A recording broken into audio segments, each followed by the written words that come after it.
Mga kaibigan, alam niyo ba kung sino ang hari ng kalsada dito sa Pilipinas? Hindi kotse, hindi bus, kundi ang ating sariling jeepney. Ang jeepney ay isang natatanging sasakyan na makikita lamang dito sa ating bansa. Makukulay, maingay at puno ng personalidad. Ang jeepney ay hindi lang basta sasakyan.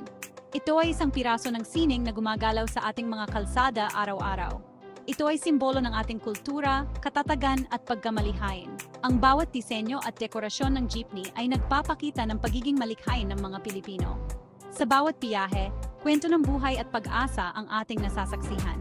Ang mga pasahero ay nagbabahagi ng kanilang mga kwento, mga pangarap at mga karanasan habang sila ay naglalakbay. Ang mga super ng jeepney ay mga bayani ng kalsada. Sila ang nagdadala sa atin sa ating mga destinasyon, kahit sa gitna ng init ng araw o ulan. Sa bawat hintuan, may mga bagong mukha at bagong kwento. Ang jeepney ay nagiging tulay sa pagitan ng iba't ibang tao at komunidad. Hindi rin biro ang pagpapanatili ng jeepney. Ang mga mekaniko at mga may-ari ay nagsusumikap upang mapanatili itong tumatakbo at ligtas para sa lahat. Sa kabila ng lahat ng hamon, ang jeepney ay nananatiling matatag. Ito ay patuloy na naglilingkod sa ating mga kababayan, araw-araw, sa bawat sulok ng bansa. Kaya't sa susunod na sumakay kayo ng jeepney, alalahanin natin ang kahalagahan nito sa ating buhay. Ang jeepney ay hindi lang isang sasakyan. Ito ay isang simbolo ng ating pagka-Pilipino. Ang hari ng kalsada, ang jeepney, ay patuloy na magbibigay ng kulay at buhay sa ating mga kalsada. Mabuhay ang jeepney, mabuhay ang Pilipinas! Ang kwento ng jeepney ay nagsimula noong World War II. Nung umalis na ang mga Amerikano, naiwan ang mga Willys jeeps nila. Nakita ng mga Pilipino ang potensyal ng mga jeep na ito. Binago, pinalaki, at ginawang pampasaherong sasakyan, yan ang simula ng jeepney.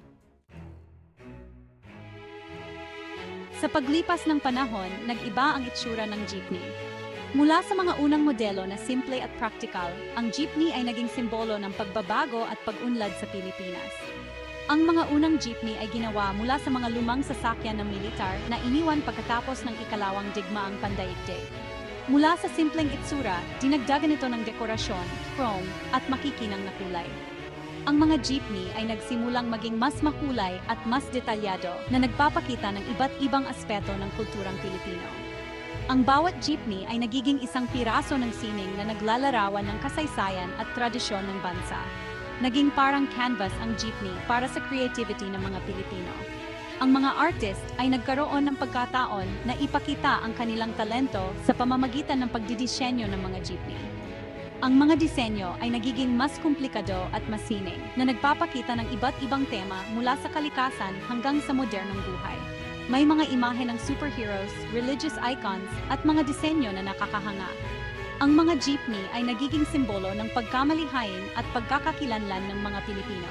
Ang mga imahe ng mga paboritong bayani at mga santo ay nagbibigay ng inspirasyon at pag-asa sa mga pasahero. Ang mga intricate na disenyo at makukulay na pintura ay nagpapakita ng dedikasyon at pagmamahal ng mga artist sa kanilang sining. Ang bawat jeepney ay may sariling kwento na naglalarawan ng buhay at kultura ng mga Pilipino. Sa bawat biyahe, ang mga pasahero ay nagiging bahagi ng isang mas malaking kwento ng pagbabago at pag-unlad. Ang jeepney ay hindi lang pang-transportasyon. Ito ay kabuhayan para sa maraming pamilya. Ang mga driver, operator at mga nagtitinda sa loob at labas ng jeepney ay umaasa rito para sa kanilang pang-araw-araw na pangangailangan. Bahagi na ito ng ating ekonomiya at lipunan. Section 5.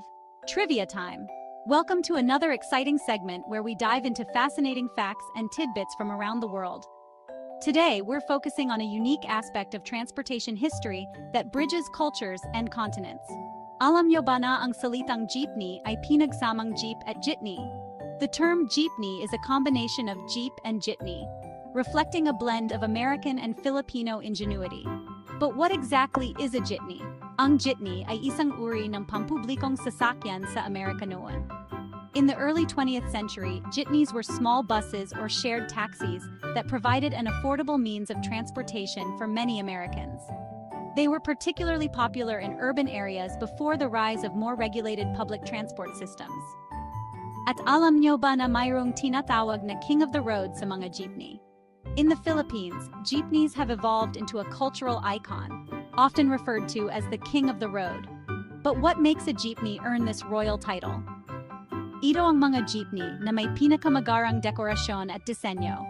These jeepneys are celebrated for their extravagant decorations and unique designs, showcasing the creativity and artistry of Filipino culture. From vibrant colors to intricate patterns, each jeepney tells a story and adds a splash of personality to the streets. Jeepneys are not just a mode of transport, they are a symbol of resilience and community. Drivers often personalize their vehicles, making each one a moving piece of art.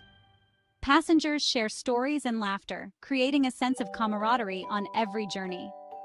The evolution from jitney to jeepney is a testament to how cultures can adapt and transform ideas to fit their unique needs.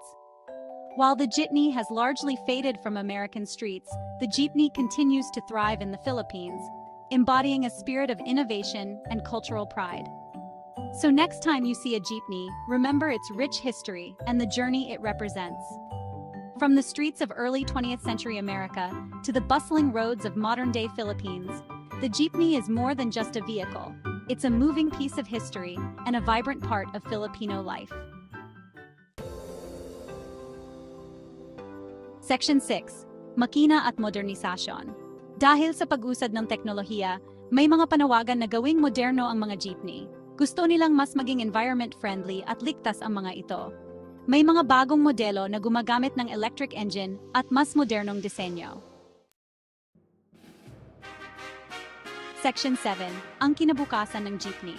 Maraming pagsubok ang kinakaharap ng jeepney industry ngayon, mula sa issue ng trapiko, polusyon, at modernisasyon. Mahalaga na may mga solusyon na makatulong sa mga operator at driver habang pinapangalagaan ang kalikasan. Section 8. Isang pambansang yamana. Ang jeepney ay hindi lang basta sasakyan. Ito ay simbolo ng kultura, katatagan at pagkamalihain ng mga Pilipino. Isang pambansang yamana na dapat nating pahalagahan at ingatan. Section 9. Sakay na! Sa susunod na sumakay kayo ng jeepney, alalahanin natin ang kwento nito. Mula sa digmaan hanggang sa pagiging hari ng kalsada, ang jeepney ay sumasalamin sa ating kwento bilang isang bayan. Tara na! Sakay na!